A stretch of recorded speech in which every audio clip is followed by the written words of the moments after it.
লিটন শান্ত দলে থাকলে ম্যাচ জেতা কখনোই সম্ভব হবে না। ম্যাচ হেরে সংবাদ সম্মেলনে একই বললেন তাওহিদ হৃদয়। যুক্তরাষ্ট্রের বিপক্ষে প্রথম টি-20তে বড় ধাক্কা খেল বাংলাদেশ।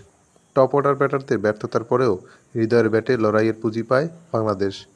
তবে বল হাতে নেমে শেষ পর্যন্ত 24 বলে 55 রানের সমীকরণ রক্ষা করতে পারল না বোলাররা। হিউস্টনে টস হেরে আগে ব্যাটিংয়ে নামে 6 উইকেট হারিয়ে 153 রান সংগ্রহ করে বাংলাদেশ।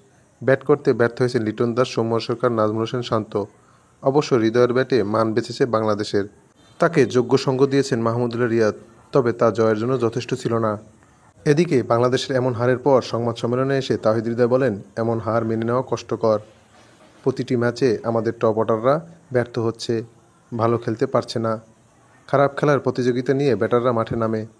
এভাবে খেলতে থাকলে আমরা কখনোই জিততে পারবো না। বড় রান না এলে পরের বার আরও কঠিন হবে। আমাদের তো প্রতি ম্যাচে টপ অর্ডাররা ব্যর্থ হচ্ছে, এটা সত্যিই আমাদের জন্য হতাশার।